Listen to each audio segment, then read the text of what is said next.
Shabbat Shalom, Shabbat Shalom, Shabbat Shalom avec nos frères et sœurs bien-aimés. Nous allons nous dire Shabbat Shalom, Shabbat Shalom. Voici, c'est le Shabbat.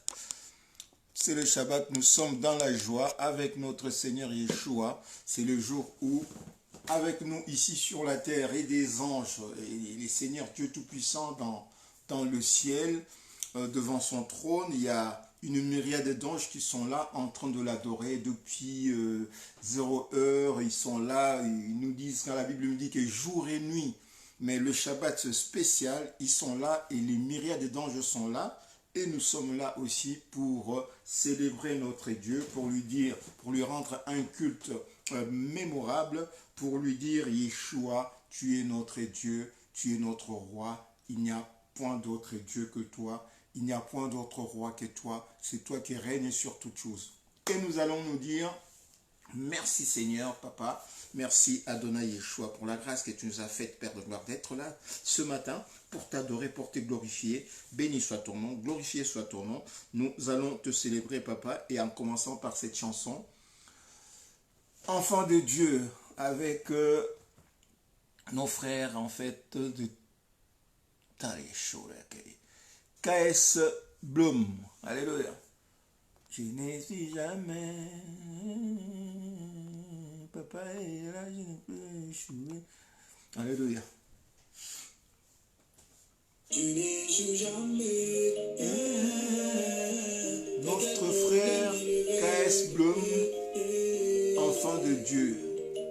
Je suis un enfant.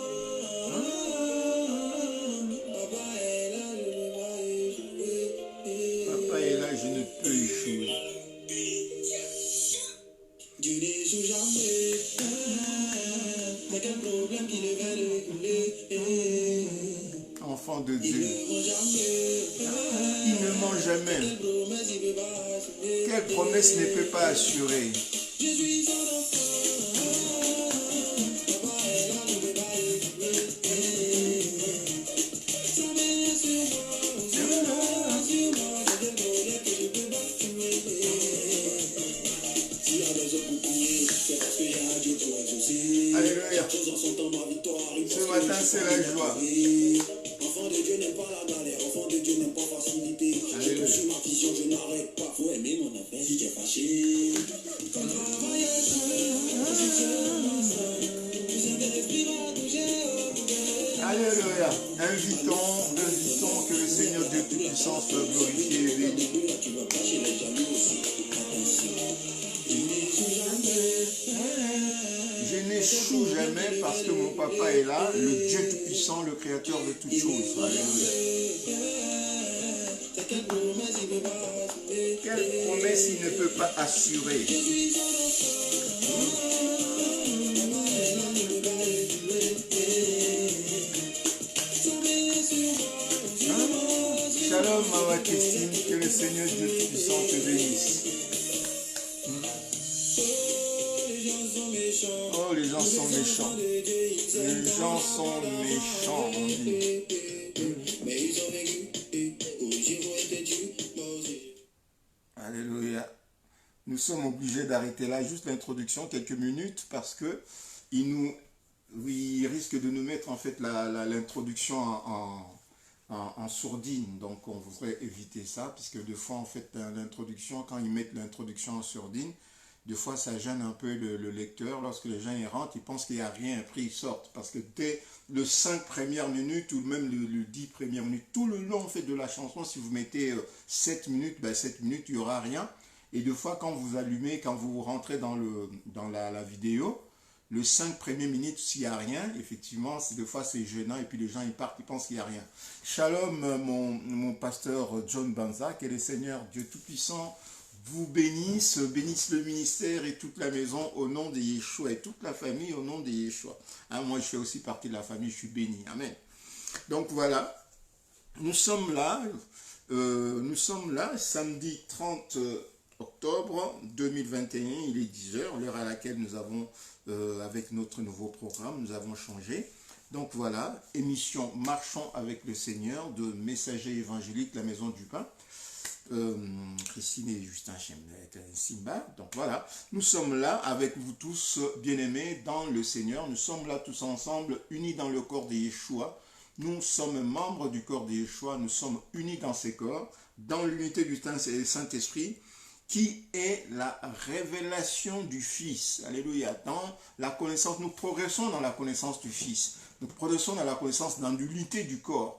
Et dans l'unité du corps, notre connaissance, c'est de connaître Yeshua, qui est au-dessus de toutes choses, Dieu béni éternellement. Amen. Et c'est lui après, c'est lui Yeshua après, qui nous ouvre à toutes les connaissances qui concernent sa mission, qui concernent le travail qu'il va nous confier, qui concernent la dimension dans laquelle nous allons opérer. C'est-à-dire qu'il faut, et c'est pourquoi le Seigneur nous demande, dès le départ, il demande en fait, il nous demande, il dit, cherchez premièrement le royaume. Cherchez premièrement à ce que Yeshua, lui, puisqu'il dit le royaume, il faut que nous puissions discerner de temps en temps. Lorsqu'il dit cherchez premièrement le royaume, il ne nous dit pas d'aller chercher une cité quelque part ou un territoire. Non, il nous demande de le chercher lui, le roi. Amen. Et pour être dans le royaume étant spirituel, le royaume est en lui. Amen. C'est lui qui règne dans le royaume. Lorsque nous avons le roi, nous sommes dans le royaume. Amen. Si tu es ami de Papa Justin, par exemple, tu as le droit peut-être de rentrer dans sa maison. Tu peux rentrer, tu peux venir sonner. C'est qui? Ah, c'est elle. Ah, c'est mon ami. Tu rentres. Parce que tu es ami avec Papa Justin, tu pourrais rentrer dans sa maison. Amen. Tu peux rentrer dans la maison de mon cœur, connaître un peu certains secrets. Mais si tu n'es pas ami du roi, tu ne peux pas rentrer. Amen. C'est pourquoi le Seigneur demande, cherchez premièrement à ce que Yeshua, le roi, soit votre ami, que vous soyez fils du roi. Et lorsque vous êtes fils du roi, vous avez plein, vous pouvez rentrer, sortir comme vous voulez. Shalom, ma soeur Odile Zongo. Shabbat shalom, Shabbat shalom. Amen. Que la paix de Dieu qui surpasse toute intelligence rentre dans nos cœurs, dans nos maisons, dans nos esprits, dans tout ce qui nous concerne, afin que nous puissions savoir quelle est la volonté de Dieu et comment nous pouvons en fait l'accomplir cette volonté. Donc voilà, le Seigneur nous dit que voilà, cherchons d'abord lui, le roi, et sa justice. Après, tout le reste des choses viendra par-dessus. Donc ce que nous cherchons, dans nos investigations, dans nos recherches, dans nos études, dans nos prières, dans nos cultes, dans nos partages, ce que nous cherchons en priorité, c'est de connaître notre Dieu, de connaître notre Seigneur. Comme on dit, souvent on le dit comme ça en rigolant, comme en prenant comme une parabole. Mais c'est vraiment vrai. On dit, plus tu connais ton épouse, ou plus tu connais ton époux, plus tu sauras en fait quoi faire pour lui faire plaisir. Amen. Puisqu'il s'agit ici de faire plaisir au roi, à notre Dieu, de lui être agréable. Parce que lui aussi, le Seigneur, ce qu'il fait, il fait pour notre bien. Amen. C'est que lui, il fait, le Seigneur, depuis la création, de ce qu'il fait, il le fait pour notre bien. Parce qu'il nous a créés à son image et prédestinés pour des bonnes choses. Des choses glorieuses, mais de bonnes choses. Amen. Et il nous demande, puisque nous étions tombés dans le péché, maintenant il nous demande en rentrant de faire des choses qui lui soient agréables, pour qu'il puisse nous prendre. Si nous ne régnons, si nous le repoussons, eh bien écoute, tu ne peux pas faire des choses contre notre gré. Notre Seigneur, comme le disent certains, notre Seigneur, le Dieu Tout-Puissant, le Créateur de toutes choses, est un gentleman. Amen. Nous avons que dans certains territoires, il était rentré. Dans certains territoires, il était rentré. Comme on le recevait, il ne le recevait pas. Il les a laissés. Et on nous dit dans la Bible que dans certains territoires, il n'avait pas fait de miracles. Parce que les gens n'avaient pas cru en lui. Donc ils l'ont régné. Ne pas croire au Seigneur, c'est régner le Seigneur. C'est priver le Seigneur de son corps. Croire au Seigneur, c'est le faire entrer dans notre corps, dans notre cœur. Si nous ne croyons pas, si nous désobéissons à la parole, donc nous repoussons la parole, nous régnons Dieu. Amen. C'est pourquoi la désobéissance, c'est comme de la divination, c'est très grave. Amen. Dans le jardin d'Éden, c'était juste la désobéissance. Moïse n'a pas pu rentrer dans la terre promise. Shalom, mon pasteur Joséphine Nzeba, que le Seigneur vous bénisse. Shabbat Shalom. Amen. Maman Joséphine, que le Seigneur vous bénisse. Donc, l'apôtre Moïse, lui qui a sorti, en fait, avec Dieu avait sorti les enfants d'Israël de l'Égypte avec lui, mais Dieu ne l'a pas laissé rentrer. Pourquoi? Parce que il a désobéi un tout petit peu à un moment, il a joué un peu de légèreté dans sa foi. Eh bien, écoute, tu ne rentres pas. Et beaucoup, des fois, en fait, lorsqu'on parle comme ça, on rigole. On rigole. Je dis, si une femme ou si un homme, on va dire une femme, hein, pour être un peu dans une certaine logique, si une femme, hein, par rapport à nous, hein, nous sommes l'épouse des dieux, si une femme n'obéit pas à tes desiderata, comme on dit, à tes injonctions, à tes conseils, si elle fait des choses comme elle veut et elle met la maison en trouble, qui fera que tu ne peux pas en fait le laisser rentrer. Tu ne peux pas le laisser rentrer dans certains privilèges qui te concernent. Par exemple, le Seigneur, nous avons vu avec le vierge folle et les 5 vierges sages. Donc, le folle, Shalom, homme de Dieu, Jean-Marie, Jean-Didier Lomata, que le Seigneur te bénisse. Donc, nous avons vu en fait pour le 5 vierges folles, elles n'ont pas pu rentrer. Pourquoi? Mais parce qu'elles ont agi un peu à la légère. Ils n'ont pas compris en fait l'importance de bien se préparer pour être agréable au Seigneur. En fait, le problème c'est que nous, c'est que ce n'est pas dans l'apparence, c'est à l'intérieur. C'est-à-dire, avant que le Seigneur vienne lui-même, il nous a jugés de l'intérieur, puisque lui, il voit l'intérieur et l'extérieur. Mais l'extérieur, il ne s'embarrasse pas de l'extérieur. Amen. Puisque l'extérieur est temporel. Lui, ce qu'il veut, c'est l'intérieur, puisque l'intérieur, lui, il a créé l'intérieur, notre âme, pour l'éternité. Donc, c'est justement notre âme qui l'intéresse. Puisque notre être extérieur, c'est temporel. Il va le balayer, en fait, à la fin, et lorsqu'il va venir, il va le balayer. Ça n'a pas d'importance. Puisque l'esprit, dans la puissance de l'esprit, on peut changer, en fait, le temporel. On peut changer le temporel par la puissance de l'esprit. C'est pourquoi il y a des miracles. Il y a des miracles parce que la puissance de l'esprit peut changer les circonstances temporelles. Les circonstances temporelles qui peuvent jouer sur le corps, la maladie, la mort, l'esprit, la puissance de l'esprit, Yeshua, peut le changer. C'est pourquoi il y a des miracles. Amen. Pourquoi il y a un miracle? Parce que l'esprit puissant, l'esprit du Tout-Puissant peut changer les circonstances temporelles. C'est pourquoi lorsqu'il va venir, il va balayer en fait cette temporalité. Il va recréer, la Bible dit qu'il va recréer un nouveau ciel et une nouvelle terre. C'est-à-dire qu'il va créer un nouvel univers. Le ciel et la terre, ça fait l'univers. Dieu va créer un nouvel univers où le péché, donc les anciennes choses, le monde du péché va passer. Il va créer maintenant quelque chose de nouveau. Et puis après, il va réinjecter en fait tous les esprits, hein, toutes les âmes qui ont été sauvegardées. Il va maintenant nous réinjecter dans ce monde. On dit que voilà, dans ce monde-là, il n'y aura plus de pleurs, il n'y aura plus de... Voilà, on va plus se rappeler des choses, puisque ce sera nouveau. Amen. Donc, nous voyons cette puissance de Dieu. Nous allons prier. Notre Dieu est tout-puissant. Notre Dieu est le roi de rois. Notre Dieu, c'est un Père. Il n'y a rien qu'il ne puisse pas faire. Comme nous chante notre frère KB Boss. Il n'y a rien qu'il ne puisse pas faire. Il maîtrise toutes choses parce que c'est lui le créateur de toutes choses. Il a toutes choses entre ses mains. Amen. Le roi de rois, le Seigneur de seigneurs. Donc nous allons dans cette prière ce matin plutôt, nous allons rejoindre les 24 sages qui sont devant le trône de Dieu, qui sont en train d'adorer.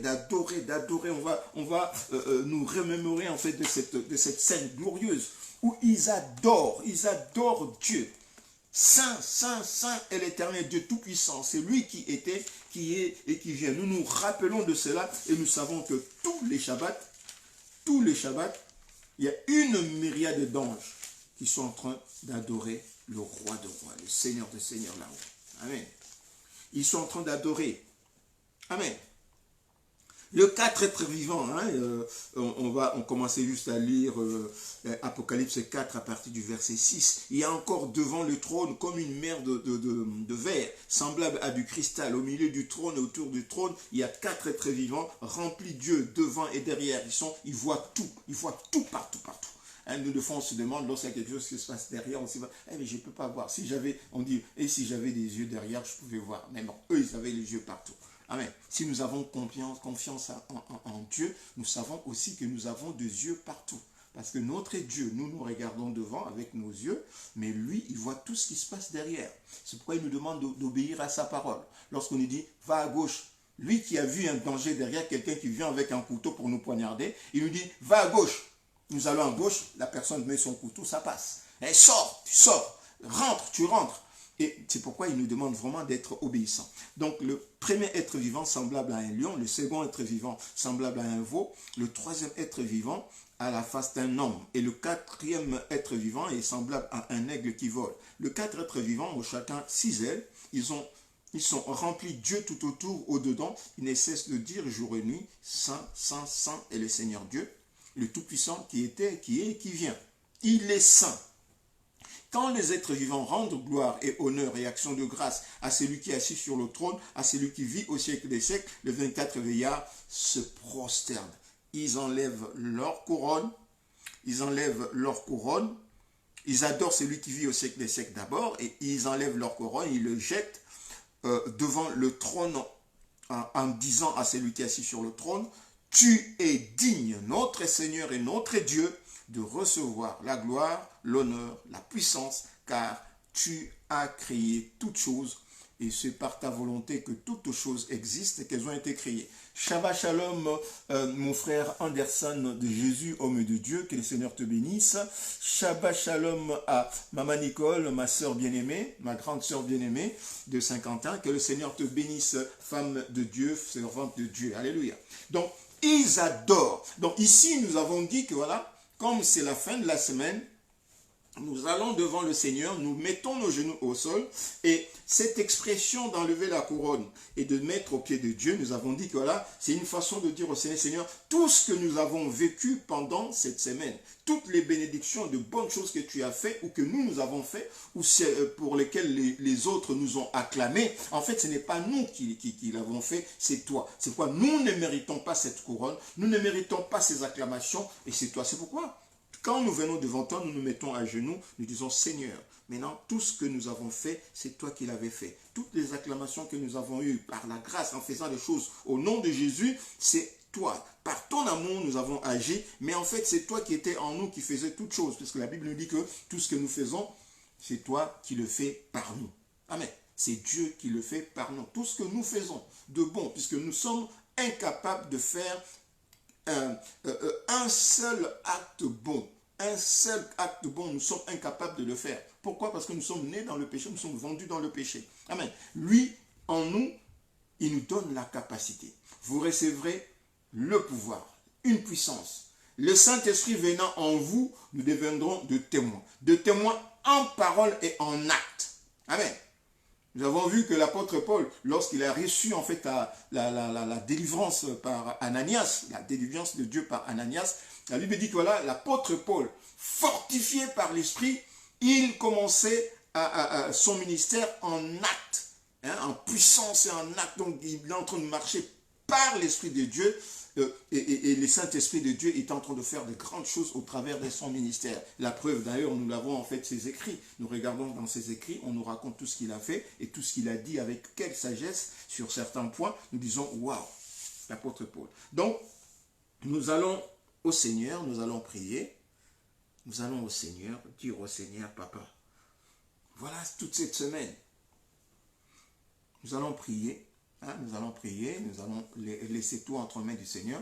Nous regardons cette semaine, depuis samedi dernier jusqu'à aujourd'hui, on a entendu qu'il y a des familles où il y a des deuils, il y a des familles, c'est-à-dire pour dire que beaucoup de nos frères et sœurs qui étaient avec nous la semaine d'avant, cette semaine, ne sont plus.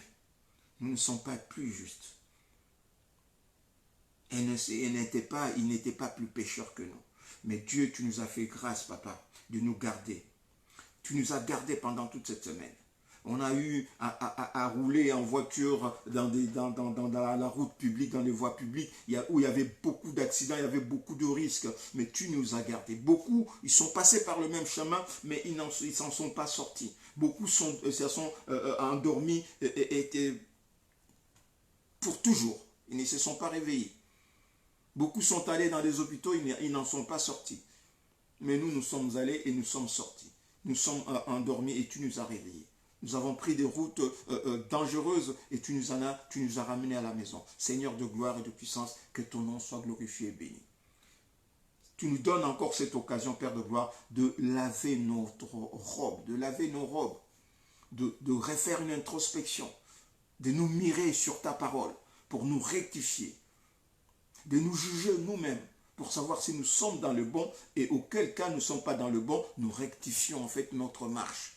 Merci, Papa, de nous avoir redonné encore cette opportunité. Merci pour cette grâce. C'est pourquoi nous mettons nos genoux au sol ce matin pour t'adorer, pour te glorifier, pour te dire, Papa, qui est Dieu comme toi? Qui est Yeshua comme toi? Qui est Ameshia comme toi? Qui est tout-puissant El Shaddai? Qui est Elemouna, Dieu de fidélité? C'est toi, Ameshia Yeshua, notre roi. C'est toi, Ameshia Yeshua, notre Seigneur. Béni soit ton nom. Glorifié soit ton nom, Père. Nous laissons ce moment merveilleux entre tes mains. Seigneur, nous laissons, je laisse, en ce qui me concerne, je me laisse moi-même uni avec mon épouse comme un seul homme, avec nos enfants, Seigneur, nos 7 enfants, nos familles, nos belles familles, Seigneur de gloire, et toutes nos familles élargies, Père de gloire, et notre famille chrétienne, nous nous laissons tous entre tes mains. Nous bénissons ton nom ce matin. Nous élevons nos cœurs, nos âmes, nos esprits. Nous les élevons, Père de gloire, vers toi, Adonai Yeshua, pour t'adorer. Nous offrons, Père de gloire, nos corps. Nous fléchissons, nous mettons notre corps, notre force, Père de gloire, à ton service, au nom de Yeshua. Nous fléchissons devant toi, afin que toi qui es notre roi, nous faisons allégeance à toi, devant ton trône, afin que toi, Yeshua, notre roi, tu puisses, Père de gloire, nous relever et nous conduire, non pas selon nous, mais selon toi, pour ta gloire, pour manifester ta gloire dans l'univers. Car ce qui doit être manifesté dans cet univers, sur la terre et dans le ciel, c'est ta gloire, c'est ta volonté, Père. Parce que tu as créé toutes choses pour ta gloire. Tu as créé toutes choses pour ta gloire, selon ta volonté, afin que les choses se fassent comme tu veux, que ta volonté se fasse sur la terre, comme cela se fait dans le ciel, selon ton plan, Papa. Et tu nous as créés à ton image. Non pas pour que nous puissions faire les choses comme nous voulons, mais pour que nous puissions faire les choses comme toi tu veux, pour que nous puissions t'obéir en toutes choses, sans rechigner, Papa. Merci. Merci pour cette grâce. Merci, Papa. Seigneur de gloire, nous te demandons en ce moment, Père, puisque tu veux que nous puissions faire ta volonté, et sachant que de nous-mêmes, nous ne pourrons pas, nous te demandons, Père de gloire, l'esprit que tu nous as promis. Nous te demandons la puissance que tu nous as promise. Nous te demandons le pouvoir que tu nous as promis. Vous recevrez une puissance. Seigneur, viens en nous et rends-nous capables, Papa. Viens en nous et rends-nous capables. Viens en nous et rends-nous capables de t'adorer. Rends-nous capables de t'adorer, de faire ton travail, d'accomplir tes buts, d'accomplir la mission que tu nous as confiée. De sauver des âmes, de gagner des âmes, au nom de Yeshua. Merci pour cette grâce. Seigneur de gloire, nous bénissons ce moment. Nous bénissons ce moment. Nous laissons entre tes mains, Père de gloire. Parle-nous, parle à nos cœurs, parle à nos âmes, Papa. Parle-moi, Shaddai. Parle à mon épouse, parle à mon couple. Parle à mes frères et sœurs. Parle à mes bien-aimés, Seigneur. Parle à leur couple. Parle à tous tes serviteurs dans leur ministère. Parle, Seigneur, parle-leur. Afin, Père de gloire, que nous ne puissions pas faire des choses pour nous glorifier nous-mêmes, mais pour te glorifier toi. Afin que dans toutes les lèvres, qui est ton nom, de tout ce que nous allons faire, au lieu que le peuple de Dieu ait sur leurs lèvres nos noms, mais qu'ils aient ton nom. La gloire, la puissance et l'honneur t'appartient, Papa. Parle-nous, parle-moi, parle à notre cœur. Nous sommes là pour cela. Nous sommes là pour recevoir des instructions. Comme tu l'as dit, Père de gloire, je ne veux pas le laisser rentrer de peur qu'il tombe en chemin. Père de gloire, le chemin est encore lourd, est long. Le chemin est encore long, Père. Parle-nous, Seigneur. C'est par ta parole que nous vivons. C'est par ta parole que nous marchons. C'est par ta puissance, Papa. Tu es dans ta parole pour accomplir ta parole. Merci. Merci pour la grâce, merci pour l'amour, merci pour l'œuvre de la croix, merci pour le sang qui est versé sur la croix Golgotha et merci pour le pain de vie que tu nous donnes ce matin au nom de Yeshua. Gloire et louange à toi, Adonai Yeshua. Amen, amen, amen, amen. Shalom, ma Patricia, que le Seigneur Dieu Tout-Puissant soit glorifié et béni. Shalom, shalom, shalom. Amen. Donc voilà. Ce matin encore, nous continuons en fait c'est la dernière partie de notre partage de la dernière fois sur le thème la jalousie. Sur le thème de la jalousie, nous avions vu en fait la première partie, nous avions parlé en fait de Saül. Non, nous avons parlé de Samuel plutôt. Nous avons parlé de Samuel avec le prophète Élie. La première partie, nous avions parlé de le champ de Naboth. Le champ de Naboth que le roi avait pris avec sa femme Jézabel. Ils ont pris en fait ce roi-là, le roi Akab. Le roi Akab avait pris en fait avec sa femme Jézabel. Ils ont ravi en fait, ils ont envié le bien d'une personne qui était, que eux ils devaient diriger, hein, un peuple, puisque Naboth faisait partie du peuple.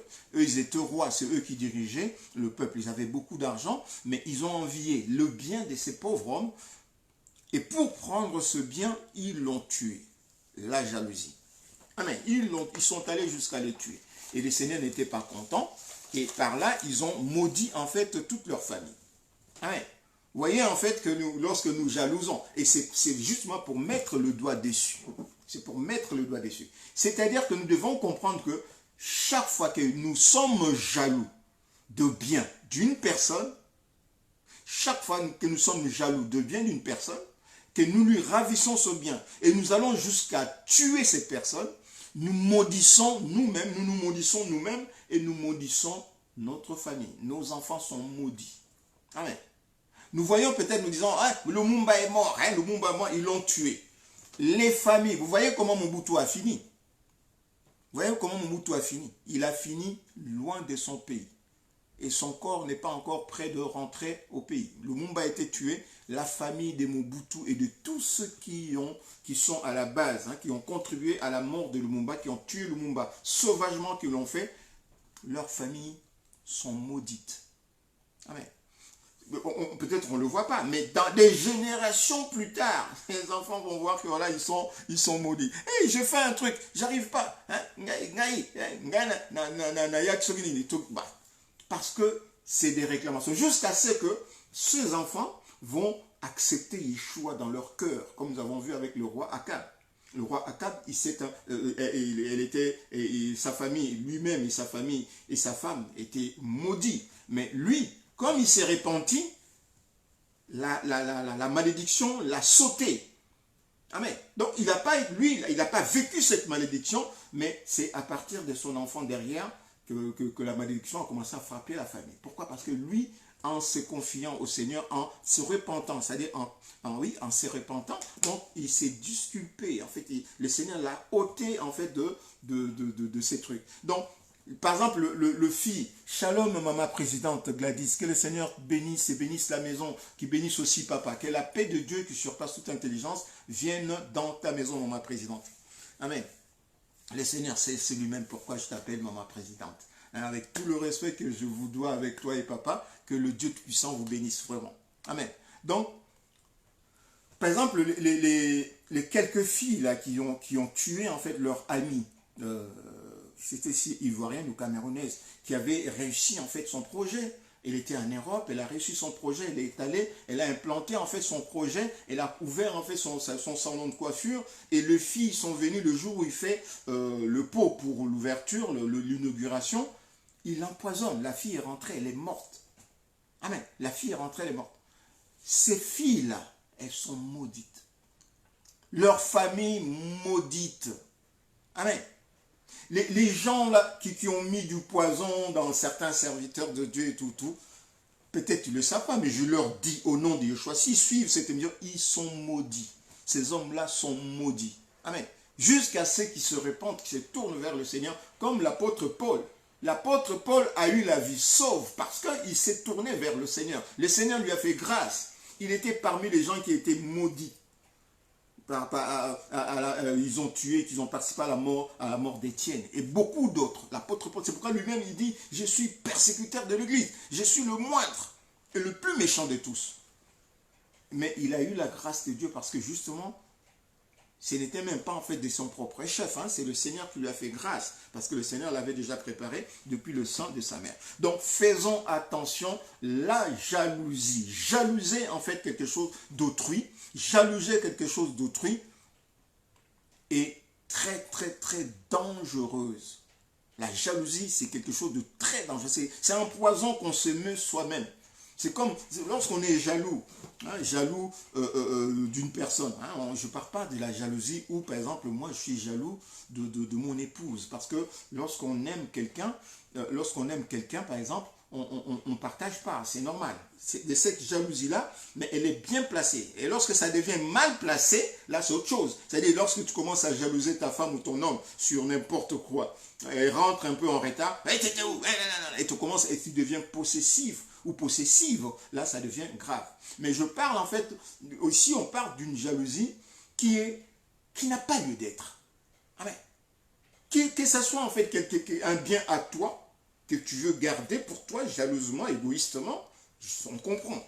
Mais que ça soit le bien d'autrui, qui ne t'appartient pas.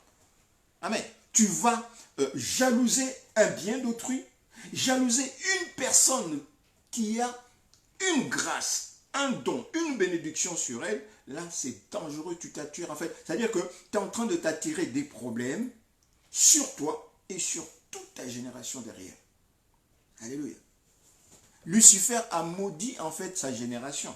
Vous voyez en fait le truc dans le jardin d'Éden. On dit que voilà la génération, la descendance de l'épouse te crasera. Donc sa descendance, elle est maudite puisqu'elle va être écrasée par la descendance de la femme qu'elle a poussée à la faute. Parce qu'elle a jalousé les dons qui étaient sur la femme. Elle a jalousé le don. Parce que tous les enfants de cette femme, toute la descendance de cette femme, avaient été appelés à régner. Hein, la bénédiction. Fructifier, c'est la femme qui devait fructifier. Multiplier le fruit que la femme fructifie. Et avec cette fruit, avec cette multiplication, dominer et régner sur tous les reptiliens, les reptiliens, les aéliens et les pisciliens. C'est pourquoi il faut que nous puissions comprendre certaines choses. Pourquoi le diable avait jalousé? C'est justement parce que Dieu avait promis que la femme, la descendance de la femme, le fruit de la femme va régner sur le diable et tous les reptiliens. Le diable c'est un reptilien et tous les reptiliens, les pisciliens, c'est des corps angéliques. On est en train de le dire. C'est des corps angéliques. Les animaux que nous voyons là, c'est des corps d'incarnation d'anges. Donc, comme il a entendu que voilà, mais non, mais tout, ils vont régner sur nous. Mais non, moi je ne suis pas d'accord. Et lui, comme il était beau, comme on le lit dans Ézéchiel, hein, il était beau, scintillant, il avait la... Voilà, c'était une belle créature. Il était chérubin protecteur. Et il devait protéger quoi? Dans les jardins d'Éden, il devait protéger Adam et Ève, qui étaient des biens précieux de Dieu. Parce qu'on nous dit chérubin protecteur en Éden. Il était en Éden, chérubin protecteur. Mais en Éden, chérubin protecteur, pour protéger quoi? Protéger Adam et Ève. Pour rester à côté d'eux. Amen.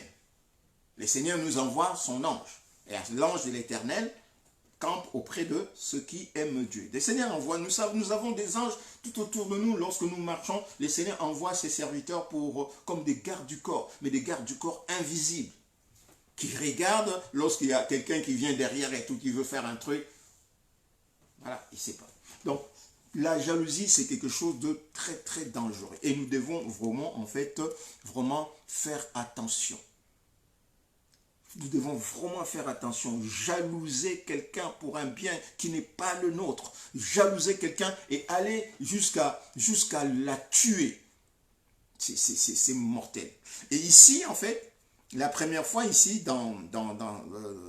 avec Naboth et Akab sont allés jusqu'à tuer pour avoir le jardin, pour faire en fait le jardin, l'espace de la terre de Naboth et en faire un potager.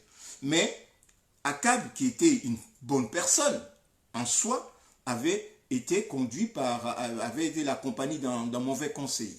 Hein, d'un mauvais partenaire, d'une mauvaise femme qui l'a mal conseillé. Hein. On nous dit que voilà, le mauvaise compagnie corrompt le bonne mœurs. Donc faisons attention aux gens que nous laissons rentrer dans notre vie.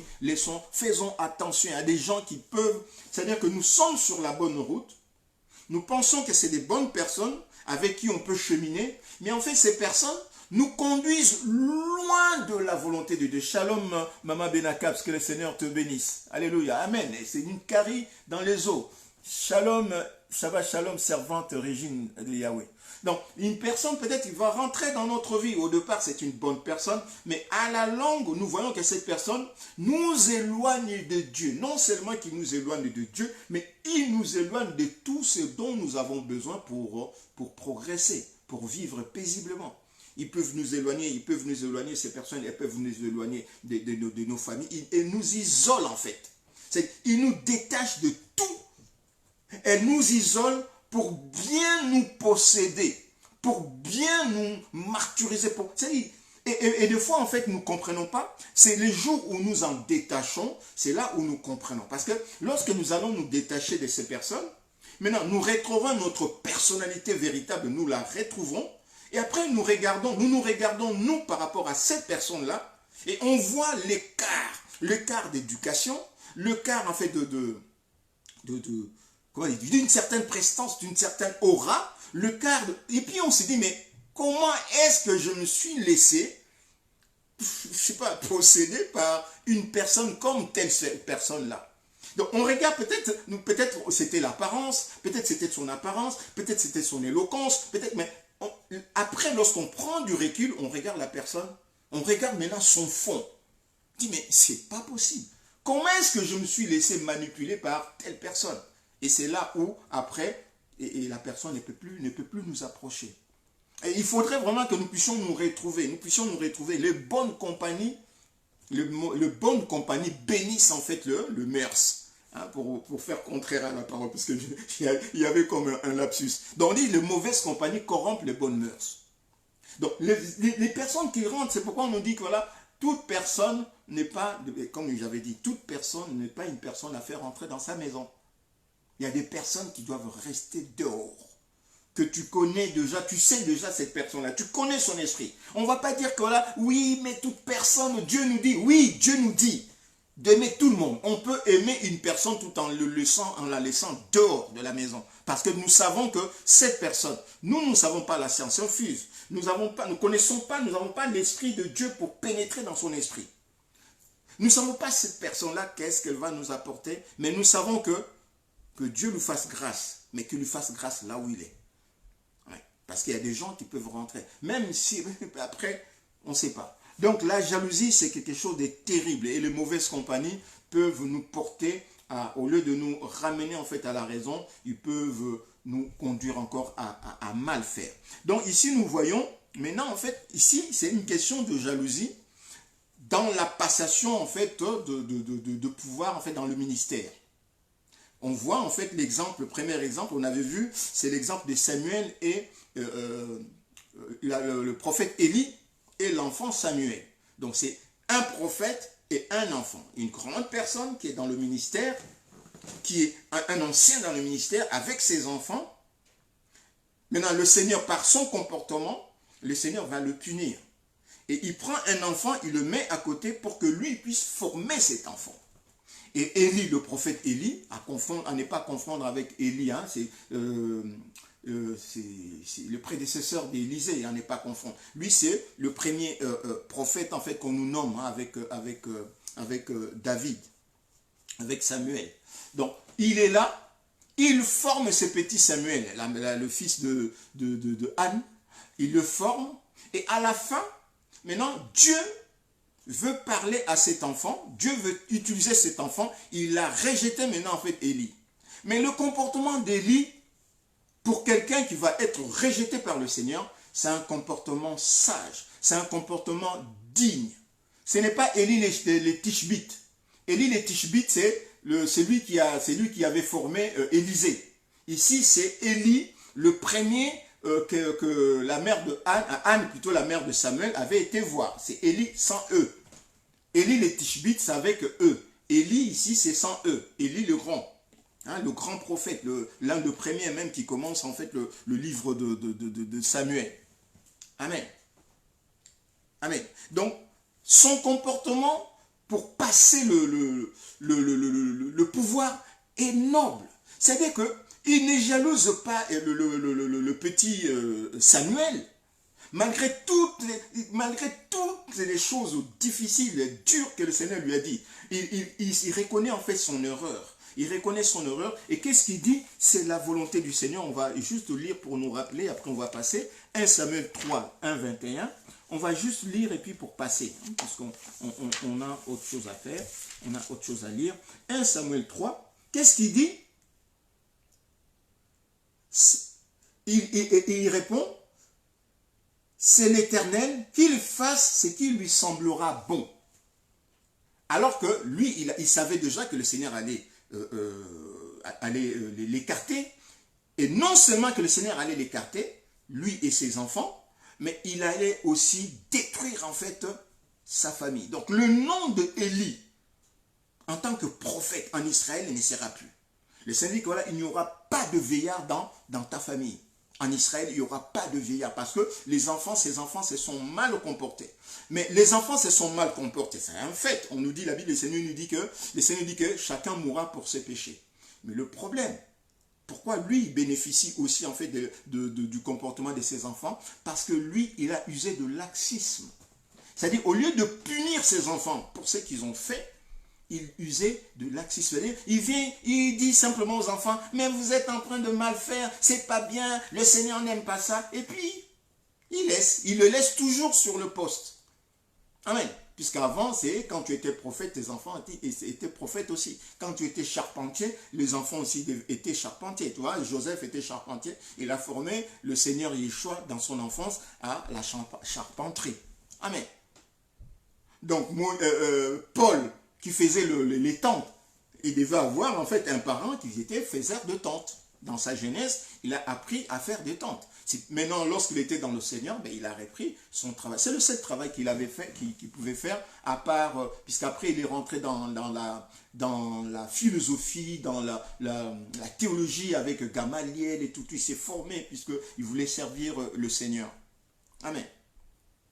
Donc, ici, on voit que Élie a été rejeté avec des paroles. On peut lire ça, c'est des paroles très dures que le Seigneur avait dit. Donc, c'est dur à supporter.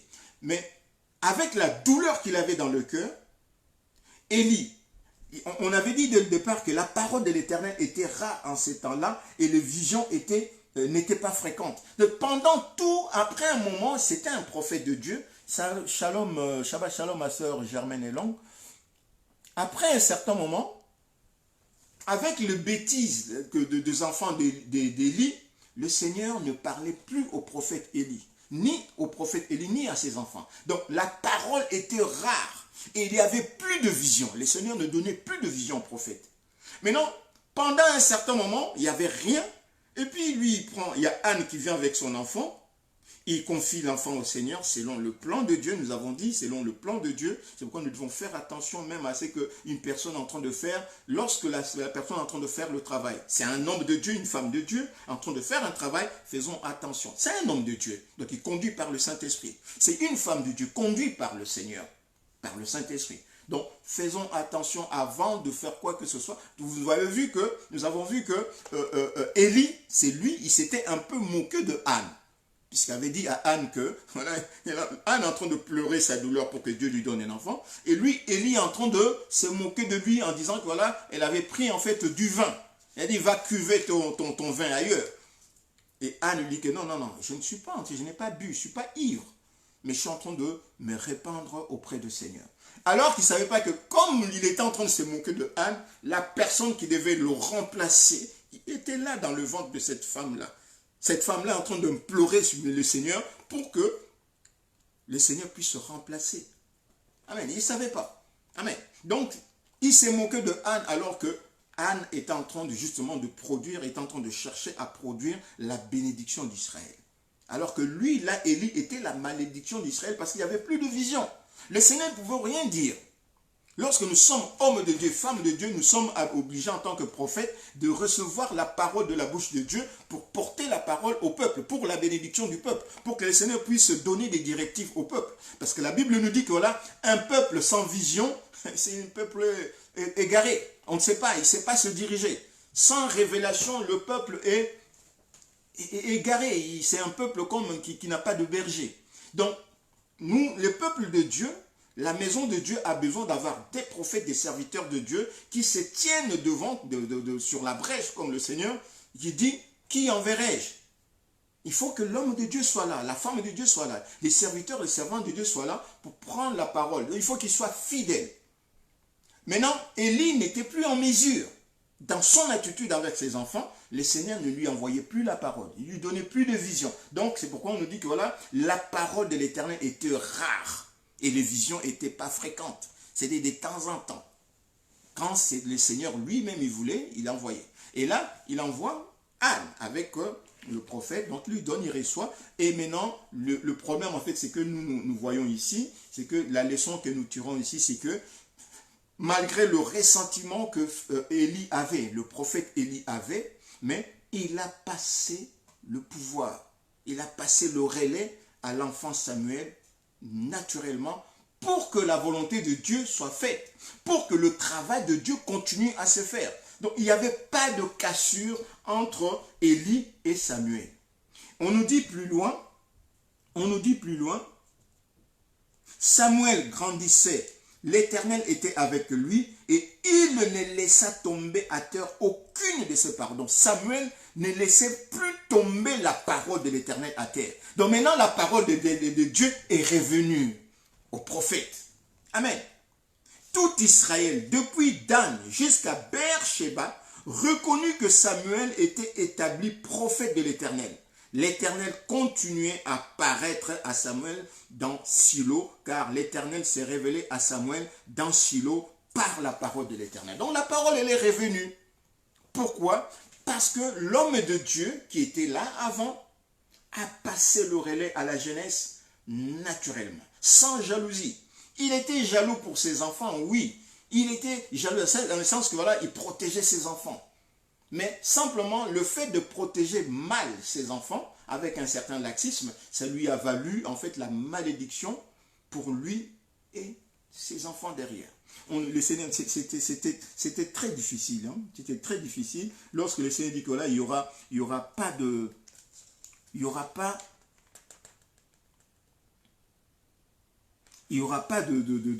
vieillard qui puisse naître dans la maison. On peut le lire en fait dans 1 Samuel 2, à partir du 31, le Seigneur dit, voici le temps arrive où je retrancherai ton bras et le bras de la maison de ton père, en sorte qu'il n'y aura plus de vieillard dans ta maison. Tu verras un adversaire dans ma demeure, tandis que Israël sera comblé de bien par l'Éternel. C'est-à-dire que toi, tu verras, c'est-à-dire tu seras un adversaire dans ma maison, alors que Israël sera béni, mais toi, tu seras comme un ennemi, ils vont te repousser. Pourquoi? Parce que le comportement de ces enfants était vraiment négatif vis-à-vis du temple. Ils violaient en fait les femmes, ils couchaient avec les femmes dans le temple. Les femmes qui venaient, qui s'attroupaient devant le temple, les deux enfants, Ophni et Phinéa, ils prenaient en fait ces femmes-là, ils couchaient avec elles. Non seulement lorsque la personne venait en fait avec une offrande, ils prenaient l'offrande. L'offrande ne passait même pas par le feu.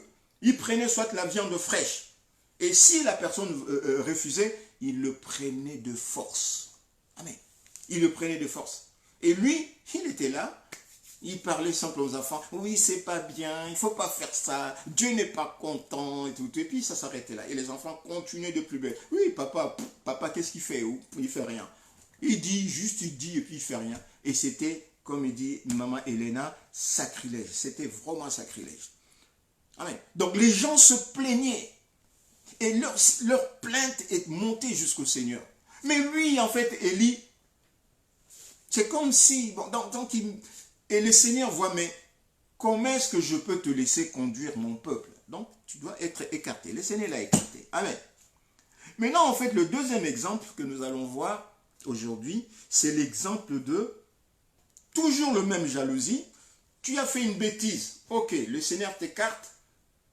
Maintenant, tu en veux à ton successeur. Au lieu de passer le relais calmement, naturellement, comme le prophète Élie a passé à Samuel, le roi Saül a créé un problème. Alléluia. On va juste survoler, puisqu'il y a plusieurs... le comportement de Saül est sur plusieurs thèmes. Toujours dans 1 Samuel, nous allons lire à partir du verset du chapitre 20.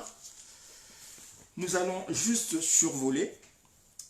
21, on nous dit...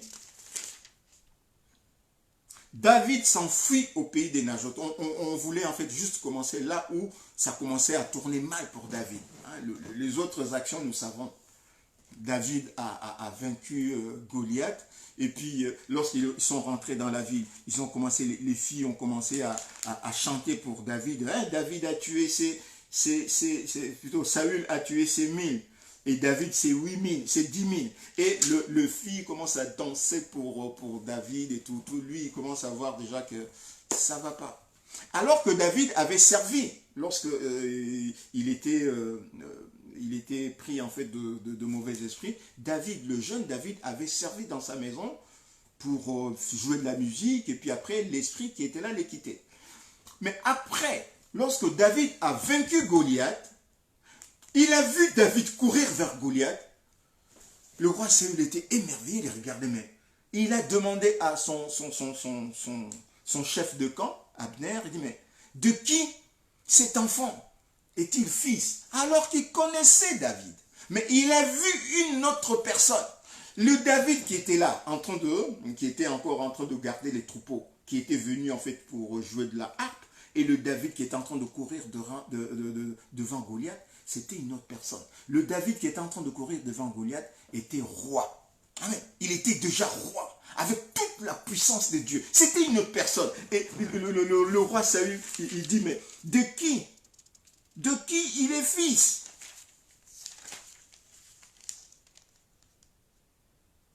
Il dit, de qui il est fils, ces garçons?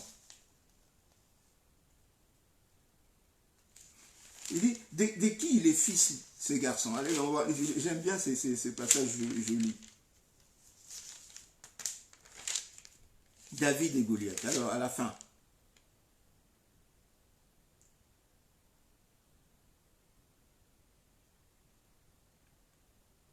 Oui. 1755. 1 Samuel 17, 55, le roi Saül dit, lorsque Saül avait vu David marcher à la rencontre du Philistin, Goliath, il avait dit à Abner, chef de l'armée, de qui ce jeune homme est-il fils, Abner? Et Abner répondit, aussi vrai que ton âme est vivante, ô roi, je l'ignore. Alors que Abner aussi, c'est Abner qui était l'une des personnes qui était le chef de camp du roi Saül, qui avait été chercher en fait David auprès de son père pour venir, puisque connaissait en fait un jeune homme qui jouait en fait de la guitare et que voilà, qui jouait bien, et ils avaient été chercher David. Donc ils connaissaient David, mais là ils n'ont pas reconnu. Amen. Ils n'ont pas reconnu. Parce qu'il y avait la puissance de Dieu qui était... Il était déjà roi, il était béni. Là, il était déjà oint par Samuel. Le même Samuel qui a eu en fait le passage de relais avec, quand on venait de parler, avec Élie. C'est le même Samuel. Amen. Après lui, il y aura Élie, hein, le prochain Élie avec le Tishbite. Et après Élie le Tishbite, il y aura Élisée. Okay, la suite Donc, David, ici, on commence par le verset 20. David s'enfuit de Najot près de Rama. Il alla trouver Jonathan et dit à Jonathan, qu'ai-je fait? Quel est mon crime? quel est mon péché aux yeux de ton père pour qu'il en veuille à ma vie? Jonathan lui répondit, loin de là, tu ne mourras point. Mon père ne fait aucune chose. Puisque Jonathan, il ne comprenait pas. Il dit, mais non, mon père, il ne peut pas chercher à te tuer. Il n'en est rien. David dit encore en jurant, ton père sait bien que j'ai trouvé grâce à tes yeux. Il aura dit que Jonathan ne les sache pas, cela lui ficherait de la peine, cela lui ferait de la peine. Mais l'Éternel est vivant et ton âme est vivante. Donc, devant ces dangers, David, le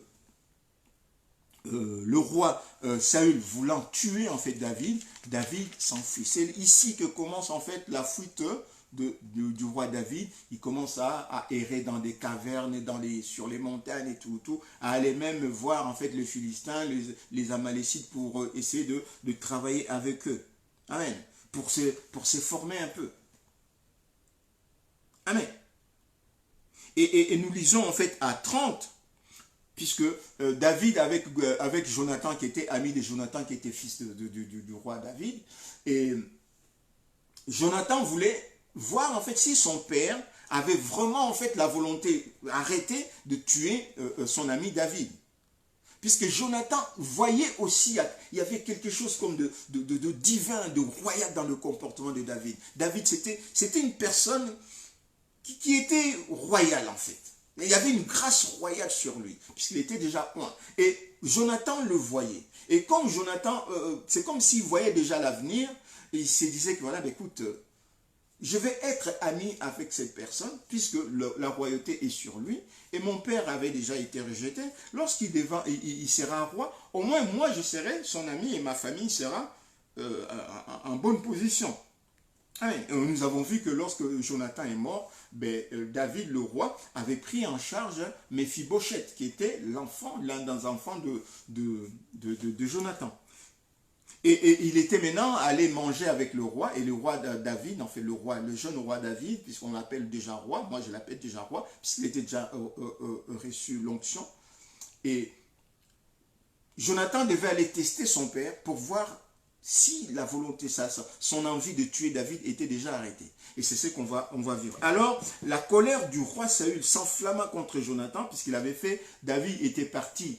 Il s'était entendu avec Jonathan pour qu'ils disent que voilà, il ne devait pas venir manger, parce que le roi David redoutait que pendant qu'ils seraient en train de manger, que le roi Saül puisse le tuer en ce moment-là. Il redoutait cela. Peut-être qu'on allait lui mettre du poison. Peut-être. Aujourd'hui, moi, des fois, en fait, je me demande, bon, je ne sais pas, si le Seigneur l'avait permis comme ça. Les hommes de Dieu qui vont, en fait, dans un endroit, dans une fête, on leur met du poison, en fait, dans un truc, et ils boivent. Et je ne sais pas, ils n'ont pas entendu une voix, ils n'ont pas reçu, en fait, un message comme quoi n'y va pas, qui n'aurait pas, en fait... Alain Moloto, on a vu, puisqu'il avait même lui-même témoigné que plusieurs fois, il avait eu... Shalom, servant de Dieu, Nayawen Kembo, que le Seigneur te bénisse. Puisque Alain Moloto, lui-même, il le dit qu'il avait eu plusieurs fois, il avait eu des messages. Mais je crois qu'il avait désobéi à certains messages, il y allait lui-même. Plusieurs fois, il a eu du poison, il avait bien reçu le message de ne pas y aller, mais il était allé. Il a témoigné lui-même. Mais certaines personnes, il a eu du poison, on l'a empoisonné. Mais si vous n'avez pas entendu un truc, de fois, en fait, nous sommes dans une situation, le Seigneur te dit que voilà, n'y va pas, ne fais pas, sors, rentre. Et le Seigneur nous parle. Quand le Seigneur nous parle, nous devons être très attentifs. De fois, en fait, tu as l'impression que c'est toi-même. Des fois, tu as l'impression que c'est toi-même qui est en train de te donner des idées par rapport à ce que tu es en train de réfléchir à un truc et puis tu entends un truc. Mais pourquoi? Mais il faut que c'est justement là où nous devons être attentifs. Parce que le Saint-Esprit Yeshua qui est en nous, il parle. C'est une personne qui est en nous et qui prend juste ses corps. Amen. Nous devons être très attentifs. Et David voyait déjà cela. C'est pourquoi il a dit à Jonathan, non, dis à ton père que ces 3 jours, je ne vais pas me présenter. J'ai un parent qui est malade, je vais aller voir ce parent qui est malade. Et toi, en fait, s'il te demande, dis-lui que voilà, c'est mon parent qui est malade, je vais y aller. Et Jonathan lui dit que voilà, mets-toi à tel endroit, à tel endroit, comme ça je vais vérifier si vraiment sa volonté est arrêtée de te tuer, alors je viendrai, je vais lancer une flèche. Et maintenant, c'est ici en fait que Jonathan se rend compte que son père, Saül, a vraiment la volonté, la ferme volonté de tuer son ami David. Alors que David était maintenant en fait au service du roi. Alors la colère de Saül s'enflamma contre Jonathan, donc verset 30 du chapitre 20, contre Jonathan et lui dit, fils pervers et rebelle, ne sais-je pas que tu as pour ami le fils d'Isaïe, à ta honte et à la honte de ta mère. Car hein, le maman là, il en souffre, hein, puisque des fois quand un truc, regarde la tête comme sa mère. Mais, car aussi longtemps que le fils d'Isaïe sera vivant sur la terre, il n'y aura point de sécurité ni pour toi ni pour ta royauté. Et maintenant, envoie-le chercher et qu'on l'emmène car il est digne de mort.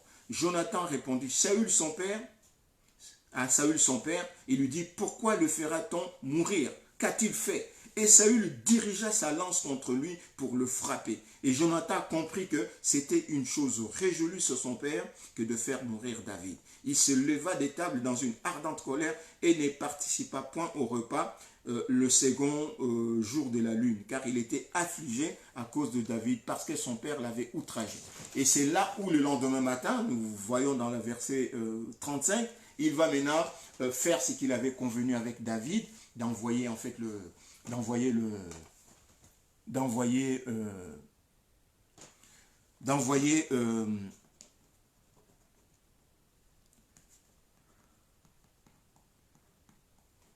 je vais regarder ça après. Amen. D'envoyer en fait maintenant la flèche, comme il avait prévu, d'envoyer la flèche, afin que David maintenant puisse savoir que voilà, son père maintenant va le tuer, maintenant il doit fuir. Et c'est là où commence en fait les errements de David. Il commence maintenant à prendre, il est allé prendre en fait quelques troupes de amis et ils sont partis. Amen, ils sont partis maintenant. David était parti maintenant dans sa cavale jusqu'à ce qu'il revienne à la mort de Saül et Jonathan, malheureusement. Amen. Donc, voyez en fait que ici, nous avons parlé d'une passation de pouvoir entre Élie et Samuel qui s'est passée. Normalement, comme nous verrons aussi avec Élie, hein, Élie le Tishbite et Élisée. Hein, ça s'est passé naturellement. Élie a même donné à Élisée son manteau, hein, pour qu'il puisse avoir le double portion de la bénédiction qui était dans. On voyait que bon, on va dire que Élie n'avait rien fait de mal, hein, il n'avait rien fait, il n'y avait pas une malédiction qui traînait sur lui. Mais ici, on va dire que voilà, malgré tout ce qui peut m'arriver, par exemple moi, malgré tout ce qui peut m'arriver, même si le Seigneur veut m'écarter à cause de mes péchés, que je ne puisse pas, que je puisse laisser l'œuvre de Dieu se faire. Que je ne puisse pas être en fait une pierre d'achoppement pour l'œuvre de Dieu à cause de ma jalousie mal placée. En plus, dans cette jalousie, c'est comme si le roi Saül était en train de dire au Seigneur que voilà, tu es en train de faire une erreur, de m'écarter. Tu es en train de faire une erreur. Donc il voulait maintenant tuer David pour que son fils Jonathan puisse régner après lui. Amen. Pour que son fils Jonathan puisse régner après lui. Et c'est là où il appelle la malédiction sur son fils, sur lui et sur son fils. Amen. Sur son fils. Et comme son fils était à peu près en bon terme avec David, vous savez qu'en fait, ils avaient fait alliance avec David. Donc il y a un de ses enfants, Méphibosheth, qui va être préservé. Mais il y aura aussi, Méphibosheth aura en fait de mauvais conseillers qui vont le conseiller un peu un moment très mal, qui vont introniser Méphibosheth, et puis après, ben écoute, il va mourir. Amen, il va mourir. Donc, vous voyez que ici, nous voulons, le Seigneur veut vraiment en fait que nous puissions mettre la main sur la jalousie. La jalousie qui nous anime aujourd'hui dans la communauté, dans nos communautés, dans nos églises. Amen. On ne peut pas voir en fait son collègue serviteur de Dieu ou servant de Dieu être béni.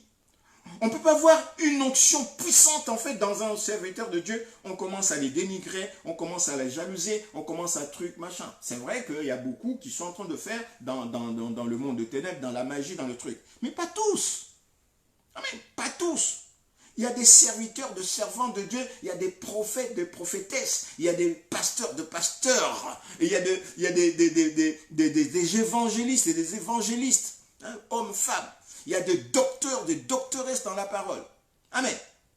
Il y a tous ces ministères de diacres et des diaconesses. Il y a des frères et des sœurs qui sont bénis, qui ont de dons. Et nous le voyons, nous devons les pousser, nous devons vraiment les pousser, les encourager à exercer ces dons dans la communauté, pour le bien de la communauté, afin que l'œuvre de Dieu aille de l'avant. Il y a de ceux-là qui ont le don de la libéralité, nous les bénissons, nous leur permettons de faire leur travail, tout pas en faisant comment on dit, en faisant en fait des considérations inutiles, en faisant par exemple, lui parce qu'il donne de l'argent, on va le mettre en fait devant et tout, on va lui donner en fait les sièges avant parce qu'il donne de l'argent à l'église, parce qu'il donne toujours sa dîme. Non. Donc chacun a son poste, chacun a son endroit, chacun selon son don, il est considéré dans l'église, dans la communauté du corps de Yeshua. Amen. Donc, lorsqu'un pasteur, lorsqu'un frère, lorsqu'un prophète, lorsqu'un évangéliste, lorsqu'un docteur ou une doctoresse, homme, femme, lorsqu'il y a un don, ne le jalousons pas. Et surtout lorsqu'on est pasteur. Je bénis en fait souvent lorsque j'entends on parle de jalousie dans le ministère et aider en fait les frères et sœurs qui viennent, la jeunesse qui viennent pour passer leur relais. Je bénis en fait dans ce sens-là parce qu'il faut qu'on parle aussi des bons. Hein. Il faut qu'on en parle. Je vais parler en fait du pasteur Dallo. Le pasteur Dallo, j'aurais pu dire apôtre, mais bon, l'apôtre, entre guillemets, pasteur Dallo, puisqu'il est pasteur, il a un don pastoral. Le pasteur Dallo, comment en fait il encadre en fait la jeunesse, et je prends aussi le pasteur Marcello, hein, puisque le pasteur Marcello aussi, on voit comment il encadre en fait la jeunesse. Il y a beaucoup de serviteurs de Dieu qui sont là, qui sont en train de travailler, voilà, il y a beaucoup de serviteurs qui sont en train de sortir, par exemple, ils ont travaillé avec Marcello. Je prends aussi le pasteur Jean Bosco Kindomba, hein, comment il est en train d'encadrer la jeunesse. Il y a beaucoup de serviteurs de Dieu qui étaient avec lui, et puis ils sont sortis. Et nous prenons aussi, nous pouvons prendre aussi l'ancien qui est décédé de l'église La Borne, hein, où il y a le pasteur Dallo et les autres. Donc voilà, donc il y a des serviteurs de Dieu qui sont en train de faire un travail, qui sont en train d'encadrer les autres, et ils sont en train de passer en fait le relais aux jeunes, de telle façon que le jeune puisse conduire, même si eux-mêmes ont été rejetés par le Seigneur, mais ils laissent la jeunesse, ils passent le relais, naturellement, parce qu'ils reconnaissent la grâce de Dieu qui est dans les autres. Ils reconnaissent la grâce de Dieu qui est dans les autres, au lieu d'être en fait une pierre d'achoppement pour l'œuvre de Dieu, puisque quand on est en train de faire des choses comme ça, on est en train d'empêcher l'œuvre de Dieu de faire. Mais lorsqu'on empêche l'œuvre de Dieu de faire, on maudit en fait soi-même et sa génération. Comme Lucifer a empêché l'œuvre de Dieu de se faire, il s'est maudit lui-même, il a maudit sa génération. La Bible dit que voilà, la descendance du serpent reptilien sera maudite, va être écrasée. Amen. Donc toute personne, je vais dire aussi à une personne, tu as été insulté. On t'a insulté, on t'a injurié. Comme David a été insulté, David a été injurié. Le fait de le chasser comme ça, c'est comme si David avait été insulté. C'est comme si fallait la grâce de Dieu qui est en toi. Donc l'onction que tu as reçue du prophète Samuel est nulle. Donc c'est ce que en fait le roi Saül est en train de dire. L'onction, donc Dieu, le choix que Dieu a fait plutôt sur toi, est nul. Ça n'a pas de valeur. Il faut que mon fils puisse être là. C'est pourquoi Jonathan n'allait pas mourir. Mais le Seigneur a voulu supprimer Jonathan pour montrer à ce roi-là que voilà, c'était pas ça. Le choix que Dieu a fait pour Shalom, le choix que Dieu a fait pour David, c'est le choix de Dieu. Amen. Deux fois, oui, c'est ce qu'on disait, on disait une fois que, deux fois, une personne va te mettre. Hein, oui, je te mets, je t'institue pasteur, je t'institue docteur, je t'élève au ouais, on va l'adouber, on dit, on va le, ouais, le mot m'échappe. Bon, c'est pas grave. On va l'élever au titre de pasteur, au titre de sacrificateur, au titre de docteur, au titre d'évangéliste, tout. Ils viennent, ils font la cérémonie, tout. Mais c'est des hommes. Est-ce que Dieu t'a élevé? Est-ce que Dieu? Et nous verrons que c'est Dieu dès que tu arrives dans cette position, et la grâce de Dieu maintenant qui agit en toi, ça commence à déranger les autres. Et ça commence à dérailler les choses. Et les mêmes personnes qui t'ont élevé à ces niveaux-là, c'est ce qu'on appelle père spirituel. C'est pourquoi j'aime pas le mot père spirituel. Il faut enlever ça, père spirituel. Il n'y a pas de père spirituel. Le père spirituel, c'est Dieu. C'est le Dieu tout-puissant qui est le père spirituel. On le dit, mais là, par exemple, quand on est en train de le dire là, demain, tu verras, il y a d'autres personnes qui vont faire de l'aide. Ouais, père spirituel, tout, pour contrecarrer ce qu'on est en train de dire. C'est un conseil. On est juste en train de dire un conseil que le Père spirituel, c'est Dieu. Le Seigneur dit, n'appelez personne votre Père. Et ça, c'est une erreur aussi que l'apôtre Paul avait introduit. C'est lui, l'apôtre Paul, qui commence à parler de gens à Timothée. Oui, c'est mon fils. Et après, les autres, ils prennent, voilà, Père spirituel. Le Père spirituel, c'est Dieu, le Tout-Puissant. Et c'est lui qui nous élève. Amen. C'est lui qui nous élève. C'est Dieu qui permet cette élévation. Ce n'est aucun homme. Amen. C'est aucun homme. Ceux que les hommes ont élevés sont tombés. Mais lorsque Dieu t'élève, Dieu il te garde dans cette élévation pour l'éternité. Parce que c'est lui qui t'a appelé. Alléluia. Le Père spirituel, c'est Dieu. Puisqu'il est esprit. Pour être Père spirituel, il faut être spirituel. Non pas en fait être spirituel dans le sens où l'Esprit de Dieu est en toi. Non. Il faut être de nature spirituelle. Il faut être dans son état spirituel. Or, la personne qui est dans sa nature et dans son état spirituel, c'est que Dieu. Donc, Dieu est esprit. Amen. Dieu est esprit. C'est lui, Dieu, qui nous donne notre capacité spirituelle, c'est Dieu.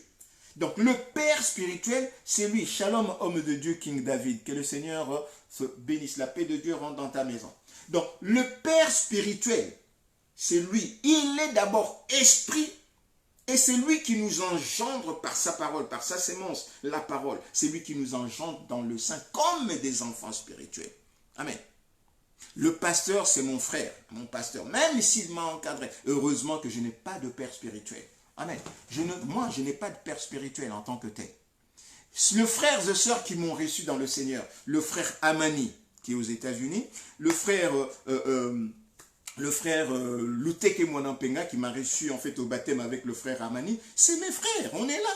Ils sont nés de frères et sœurs. Ils m'ont coaché, ils m'ont encadré jusqu'à mon baptême. C'est mes frères et sœurs. Et personne n'a un père spirituel, non. C'est mes frères et sœurs dans le Seigneur. Amen. Et le père spirituel, Yeshua, est là-haut. Et nous tous, nous sommes des enfants de Yeshua. Et nous marchons dans la grâce de Dieu. Alléluia. C'est mes frères. Alléluia. Et la personne qui m'avait parlé de Yeshua au départ, c'est mon frère aussi. Amen. Donc, le Seigneur dit qu'on n'appelle personne. Il a raison de le dire. Parce que ici, je suis ton père spirituel. Je peux te maudire. Qu'est-ce que tu peux me maudire? Toi, tu peux me maudire, toi. Qu'est-ce que je t'ai fait? Rien. Alors, ta malédiction est nulle et non avenue. C'est comme la malédiction de Balak. Amen. Elle n'a pas de pouvoir, la malédiction de Balaam n'a pas de pouvoir. Là, ça dit que la divination, l'enchantement ne peut pas toucher Israël. Israël, mon problème, le problème des enfants de Dieu, c'est avec leur Dieu. À moins qu'ils t'ont fait du mal, comme David là, Saül, il a fait du mal à David et il a reçu la malédiction. Mais cette malédiction, ce n'est pas par rapport à David, ce n'est pas David qui l'envoie. Ce n'est pas David qui l'envoie. C'est la parole de Dieu à laquelle nous avons désobéi. Amen. Parce que là, on doit passer le relais. C'est-à-dire, le Seigneur, à cause de notre faute, le Seigneur nous a rejetés. Le Seigneur a rejeté le roi Saül. Maintenant, le Seigneur a institué David. Il l'a choisi. Pour que son œuvre continue. Maintenant, le roi Saül, par sa jalousie maladive, donc, il n'est pas d'accord qu'il soit rejeté. On l'a vu depuis, quand le Seigneur l'a rejeté, plusieurs fois il a pleuré, il a été voir Samuel, pour que Samuel puisse implorer le Seigneur, afin que le Seigneur puisse le reprendre. Mais par 2 fois, par 2 ou par 3 fois, il a désobéi à la parole de Dieu, délibérément. Amen. Et lorsqu'on désobéit à la parole de Dieu, on est en train de le dire, lorsqu'on désobéit à la parole de Dieu, shalom mon frère, mon pasteur Wantoner. Lorsqu'on désobéit à la parole de Dieu, on réunit Dieu, puisque Dieu est dans sa parole pour accomplir sa parole. Lorsqu'on désobéit à la parole de Dieu, on rejette Dieu. Amen. On rejette Dieu, puisque Dieu, la parole au commencement était la parole était avec Dieu, la parole était Dieu. Donc, Donc, faisons attention. Et ici, on parle de la jalousie. L'onction qui est dans l'autre. L'onction qui est dans ton frère. L'onction qui est dans ta soeur. L'onction qui est dans ton pasteur. L'onction qui est dans ton prophète. L'onction qui est dans ton docteur. L'onction qui est dans ton diacre ou ta diaconesse. Dans ton évangéliste. Hein, voilà, l'équipe est là. Le corps du Christ est là et chacun a son don. Et nous devons honorer les dons les uns des autres. Quand nous honorons ces dons-là, nous permettons à l'œuvre de Dieu de s'accomplir aisément. Nous ne devenons pas de pierre d'achoppement. Le roi Saül était devenu une pierre d'achoppement pour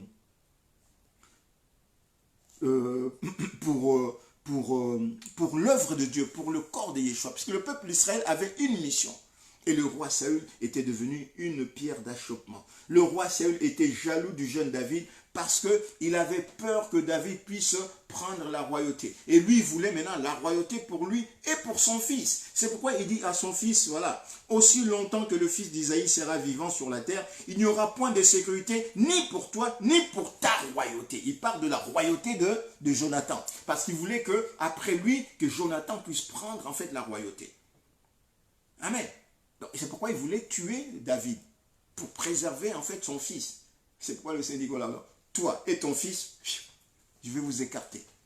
Amen. Je vais vous écarter à cause de votre punition. Mais si le roi Saül était bien et qu'il avait laissé Dieu faire son travail, il aurait pris une place de choix en Israël. Il aurait été béni, lui et son fils Jonathan et toute sa génération, la génération en fait, sa progéniture allait être bénie. Mais en faisant cela, il a maudit sa jeunesse. Amen. Et nous allons encore lire 1 Corinthiens 5. On l'avait dit déjà, attendez, je regarde Matthieu 16. On va lire aussi Matthieu 16, il y a ma sœur Elena qui a mis en fait en passage Matthieu 16, 15, 18. On va jeter un coup d'œil. 15, 16, 18. Alléluia.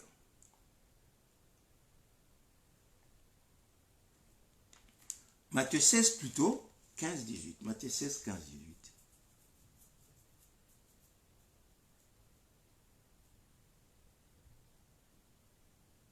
C'est ça, hein? C'est ça, maman, Elena, c'est ça, hein? Matthieu 16, 15, 18, c'est ça?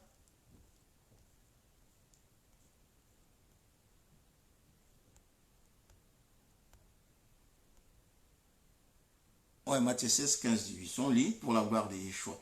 Et vous leur dit-il, que dites-vous que je suis? Simon-Pierre lui dit, tu es le Christ, le Fils de Dieu. Jésus reprenant la parole, tu es heureux, fils de Jonas, car ce ne sont pas la chair et la chair qui t'ont révélé cela, mais c'est mon Père qui est dans le ciel. Et moi, j'ai dit que tu es Pierre, sur cette pierre, je bâtirai mon église. Alors, je voulais juste vérifier, mais ce n'est pas vraiment dans le sens de ce que nous lisons et ce que nous sommes en train de partager. Donc, nous allons lire 1 Corinthiens, je voulais juste lire, vérifier si c'était dans le sens Matthieu 16, 15, 18, ce n'est pas. Amen. Oui, effectivement, ouais, soyez dans ce sens-là, oui, soyons très, très, très prudents parce que le Saint-Esprit nous révèle des choses. Si nous ne sommes pas prudents, nous ne pourrons pas le capter. Amen. Donc, 1 Corinthiens 5, 6, 18, on va lire puisque nous l'avons déjà dit. Et après, nous allons clôturer. 1 Corinthiens 5, 6, 8. Ôtez du milieu de nous. Alléluia.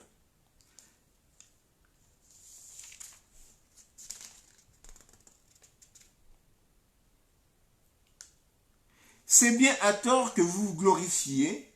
Hein, 1 Corinthiens 5 de 6 à 18. 6 plutôt à 13.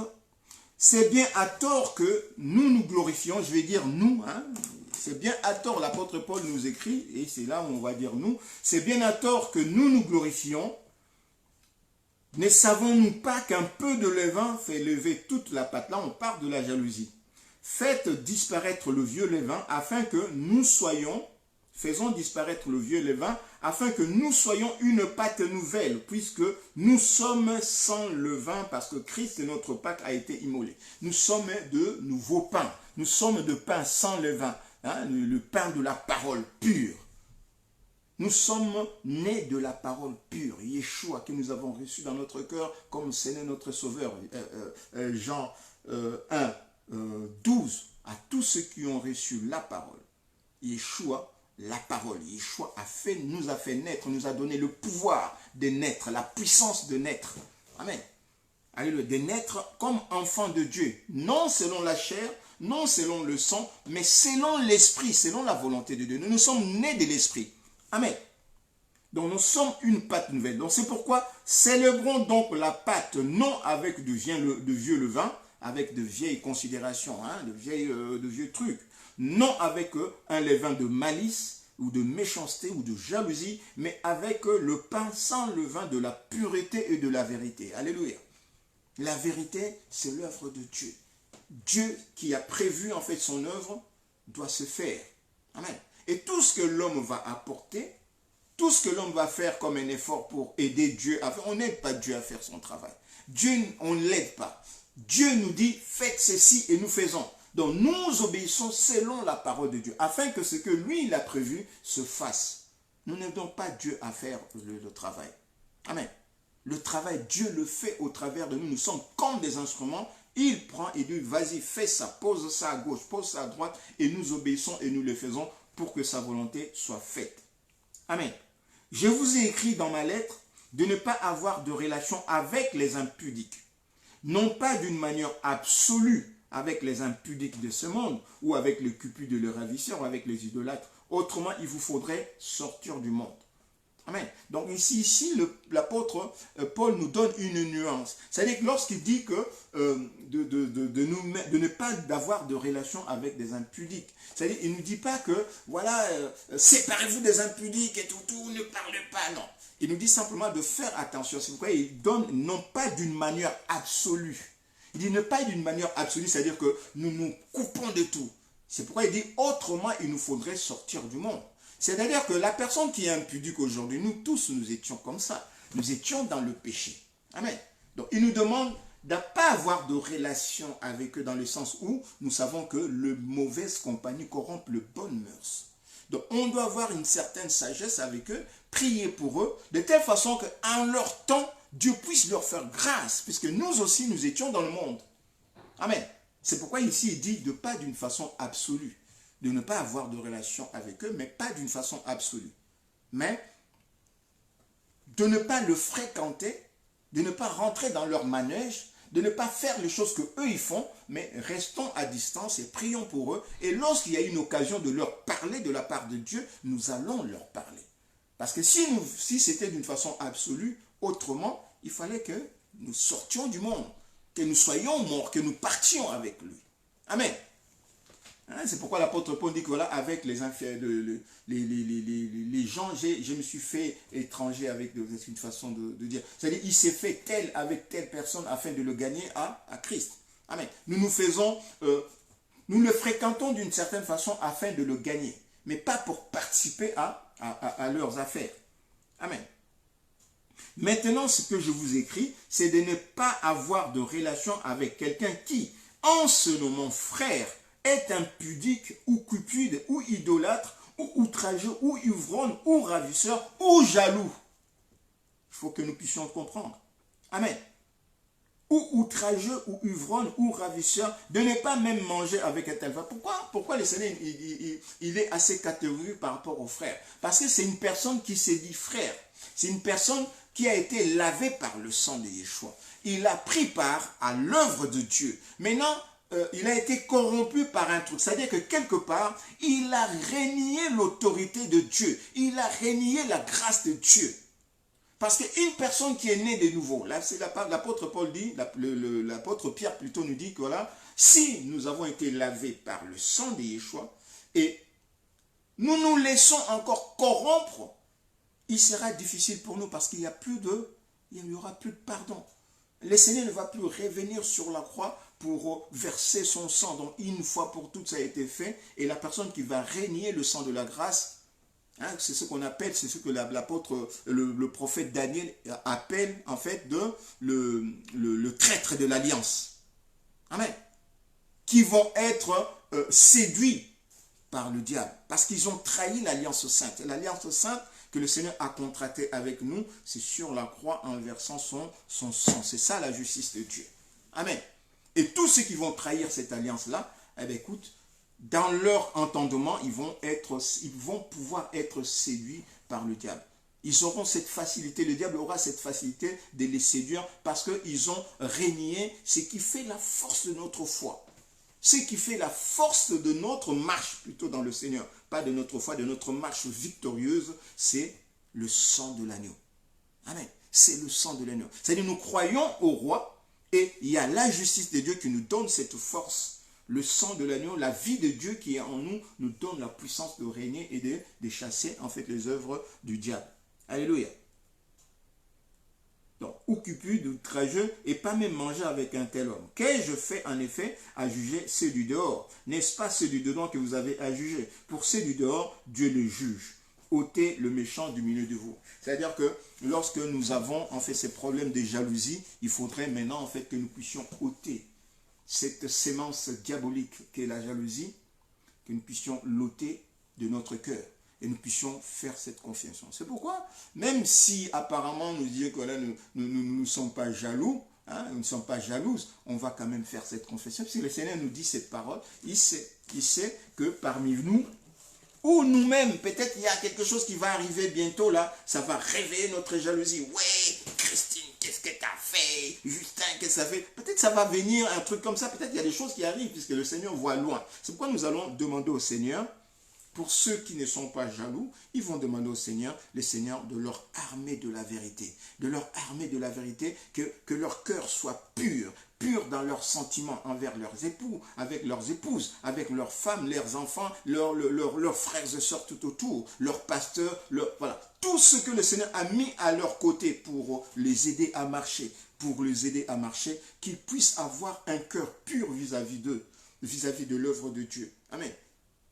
Qu'ils puissent avoir un cœur, une fois libéré, qui participe à l'œuvre de Dieu, mais qui ne mettent pas en fait des embûches, de bâtons sur le roue pour l'avancement, contre l'avancement plutôt de l'œuvre de Dieu. Nous allons prier dans ce sens-là. Que nous puissions être des hommes de Dieu, des femmes de Dieu, qui participent à l'œuvre de Dieu, mais qui ne soient pas en fait des obstacles pour l'avancement de l'œuvre de Dieu. C'est dans ce sens-là que nous allons prier. Et nous allons prier aussi en fait à la fin, chacun dans son cœur, il prie en fait pour les pasteurs, pour les hommes de Dieu qui sont tout autour de nous. Et nous allons prier. Et pour nous-mêmes aussi. Amen. Merci Adonai Yeshua pour la grâce que tu nous as faite, Père de gloire, d'entendre cette parole, Père de gloire de jalousie. Père de gloire, moi-même, je te demande, Papa, en moi, toi qui sondes le cœur et le rein, Père de gloire, toi qui me connais, qui connais mon cœur, Père de gloire, s'il y a une sémence, s'il y a même un grain de jalousie en moi, Père, je te le demande au nom de Yeshua, de l'extirper, de l'enlever, de le ôter au nom de Yeshua, afin, Père de gloire, de purifier mon cœur par ton sang, par ta justice, Papa, afin de purifier mon cœur par la vérité. Père de gloire, tu nous parles de l'amour, Père de gloire. Je veux aimer, Père de gloire. Je veux aimer, Père de gloire, mes frères et sœurs dans le service. Je veux aider, Père de gloire, mais ce que tu as institué comme pasteur devant moi, ce que tu as institué comme prophète devant moi, ce que tu as institué comme compagne devant moi, mon épouse, ce que tu as institué comme prophète devant moi, prophétesse, Seigneur de gloire, comme docteur, doctoresse, pour m'enseigner, pour m'apprendre, pour me conduire, Père de gloire. Ce que tu as institué comme évangéliste, comme diacre, diaconesse devant moi, pour me conduire, Père, pour m'enseigner, pour partager ta parole avec moi. Ce que tu as institué comme frères et sœurs dans ton corps, Père de gloire, donne-moi, Père de gloire, le cœur de les aimer parfaitement, Père. Donne-moi à être, Père de gloire, une bénédiction pour le corps du Christ, pour les ministères qui sont établis devant moi, pour les frères et sœurs. Père de gloire, pour mes pasteurs, donne-moi à être une bénédiction pour eux et non pas un obstacle pour l'avancement de du ministère. Au nom de Yeshua, Père, je laisse tes serviteurs, tes servantes entre tes mains. Je laisse mon pasteur Serge Malou. Je laisse mon pasteur John Banza. Je laisse mon pasteur Christian Iangwa. Je laisse mon docteur Christian entre tes mains. Je laisse mon pasteur Juan Tonnerre. Je laisse mon pasteur Patty. Je laisse mon frère Biladi entre tes mains. Je laisse tous mes frères et sœurs, Père de gloire, serviteurs et servantes, mon prophète Jeff Manzila et son épouse. Je laisse, Seigneur, tous tes serviteurs et tes servantes. Mon pasteur Patricia, Nkosi et Papa Simon. Je laisse entre tes mains, Père de gloire, tes serviteurs et tes servantes. Partout où ils se trouvent, dans le corps du Christ, ou partout, Père de gloire, ils se trouvent, Père de gloire, en Afrique, au Congo, partout en Afrique, Père de gloire, en Amérique du Sud, en Australie, en Océanie, partout en Europe, partout, Père de gloire, partout où se trouvent tes serviteurs, Père de gloire, que je le connaisse, que je ne le connaisse pas, toi tu le connais. Tu connais tes pasteurs, tu connais tes prophètes, tu connais tes évangélistes, tu connais tes diacres, tu connais tes frères et sœurs, tu connais tes prophètes, Père de gloire, tu connais tes docteurs, Père de gloire. Bénis-le au nom de Yeshua. Bénis-le, Père de gloire, pour la gloire de ton nom. Parce que tu es le roi de rois. C'est toi qui les as institués, Papa. C'est toi qui les as institués. Je laisse, Père de gloire, mon pasteur... qu'a dit entre tes mains par Petoria Chetale. Seigneur, c'est toi qui les as institués. Seigneur, béni soit ton nom. Béni soit ton nom, Papa. Béni soit ton nom. Glorifié soit ton nom. Je laisse mes frères et sœurs, Père de gloire, serviteurs et servants de Dieu, qui sont avec nous, Père de gloire, dans ces ministères. Pasteurs, évangélistes, prophètes, prophétesses, docteurs, tous ceux qui sont là, Père de gloire, avec nous dans ce matin, je les laisse entre tes mains. Père de gloire, que ton nom soit glorifié, que tu puisses te glorifier dans leur vie, Père de gloire, que tu puisses le remplir de ta parole, que tu puisses te révéler à eux, Père de gloire, et que lorsqu'ils vont ouvrir leur bouche, ils puissent nous parler de la révélation du Fils, afin que nous puissions connaître notre Dieu, afin que nous puissions, que ça puisse nous donner envie de chercher, nous aussi, à connaître Dieu, à aller vers Dieu. Seigneur de gloire, lorsque tes serviteurs et tes servantes, prophètes, docteurs, pasteur, évangéliste, Père de gloire, diacre, frères et sœurs, lorsqu'ils ouvrent leur bouche, Père de gloire, qu'ils puissent révéler le Fils, afin de donner au peuple de Dieu envie d'aller vers Jésus, envie de chercher à connaître Yeshua, envie de connaître Yeshua pour recevoir leur salut, pour recevoir, Père de gloire, la vie éternelle, au nom de Yeshua Hamashiach. Merci pour cette grâce, merci pour la parole, Père de gloire, que tu nous as donnée ce soir. Seigneur, moi et mon épouse, comme un seul homme, unis à nos frères et sœurs, Seigneur de gloire, dans le corps de Yeshua, que tu puisses, Père de gloire, nous bénir et nous conduire, Père de gloire, dans la voie de ta justice. En ton nom et à vertu du sang qui est versé sur la croix à Golgotha, nous disons Amen, Amen, Amen. Shabbat Shalom, Shabbat Shalom. Alléluia. Donc voilà la parole que le Seigneur voulait nous en faire entendre pour ce qui concerne la jalousie. En fait, premièrement, jalouser le bien qu'un frère, une sœur a, parce que nous savons que c'est le bien de ce monde qui nous pousse, qui nous motive de fois pour faire certaines choses. Hein, le Seigneur avait été tenté sur le bien de ce monde. C'est le manger, le vêtir et les gloires du monde, les posséder les choses du monde qui nous attirent. Et ça, c'est ça, ces choses-là qui nous poussent aussi à jalouser, à tuer. Là, beaucoup de gens qui sont morts ces derniers temps, le Seigneur l'a permis, mais la plupart, c'est par jalousie. Alléluia, c'est par jalousie. Alléluia. Parce qu'ils avaient quelque chose, l'autre jalousait et ils l'ont tué pour les déposséder. On a vu l'exemple de le roi Akab et Naboth. Deuxième exemple, jalouser la bénédiction qui est dans l'autre. C'est-à-dire que la personne elle-même est une bénédiction pour l'Église, pour le corps de Yeshua. Et nous envions en fait cette onction, ces dons, ces talents. Et nous voulons le supprimer. Amen. Nous nous maudissons nous-mêmes et nous maudissons nos parents. Donc, c'est aussi un message pour tous ceux qui ont été utilisés pour aller mettre du poison, qui avaient été utilisés pour maudire telle personne. Ils ont maudit leur propre famille. Si vous avez été utilisé pour aller mettre du poison là où vous êtes, répentez-vous, tournez-vous vers le Seigneur, parce que la bénédiction La malédiction, puissant, vous attend, vous et votre famille derrière. Amen. Votre famille derrière. Si vous avez été utilisé pour humilier un homme de Dieu, et ça je le dis vraiment au nom de Yeshua, si vous avez été utilisé pour attaquer, pour humilier un homme de Dieu, si vous-même, homme de Dieu, vous avez été humilié un homme de Dieu, sache-le très bien, il y a une malédiction qui est dans votre ministère. Vous avez humilié, vous-même vous serez humilié dans votre ministère. Jusqu'à ce que vous vous tourniez vers le Seigneur et que vous alliez demander pardon à la personne, à l'homme de Dieu, au serviteur de Dieu ou à la servante de Dieu que vous avez humilié, que vous avez injurié, que vous avez traîné dans la boue.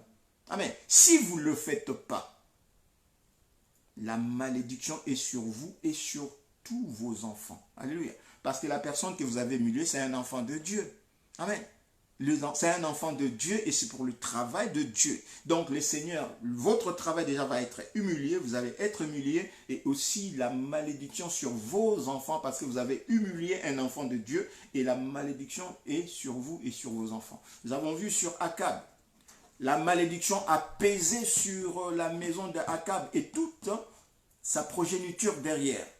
Amen. Jusqu'à ce que Akab s'est humilié devant Dieu. Amen. S'il y avait encore Naboth, si Naboth n'était pas mort, il allait demander à Akab d'aller demander pardon à Naboth.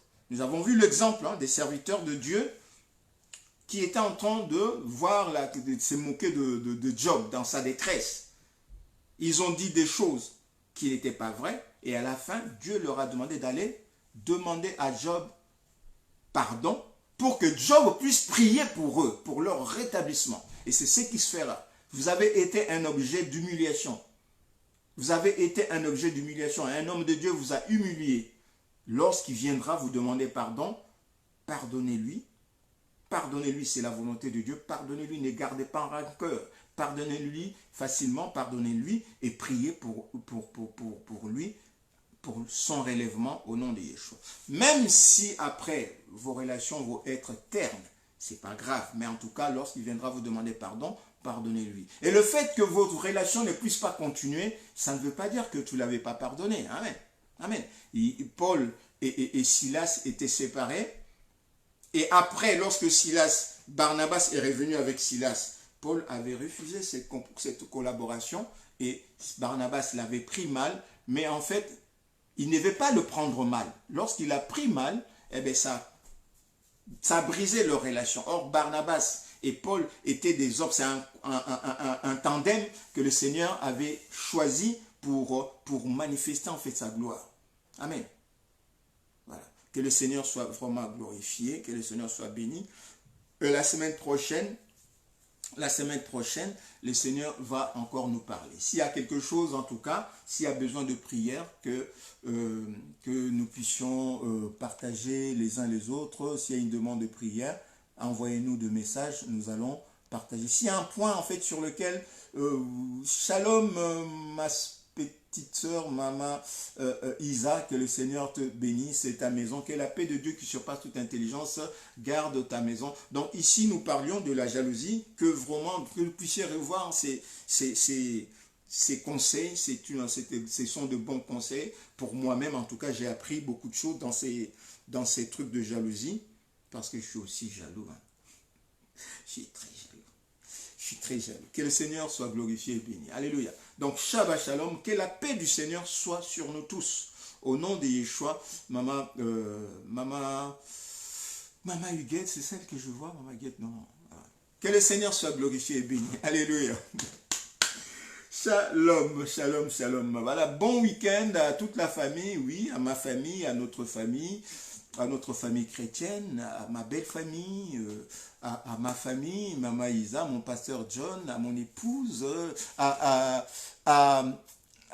Mama Queen, ma bien-aimée sœur Queen, que le Seigneur te bénisse, que la paix de Dieu vienne dans ta maison, et encore l'Osako. Alléluia. Que le Dieu Tout-Puissant soit glorifié et béni. Alléluia. Ma sœur, servante de Dieu, servante d'Yeshua, mon pasteur Wantoner, ma bien-aimée sœur Nicole, que le Seigneur te bénisse. Donc, nous sommes là, Shalom, shalom, ça ne me donne pas envie de partir, mais on va couper puisqu'il y a de bien-aimés qui ont de courses à faire, il y a des trucs. C'est le week-end, on doit s'occuper de la maison parce que lundi, c'est le travail. Au nom de Yeshua, shalom, shalom, shalom. Alléluia.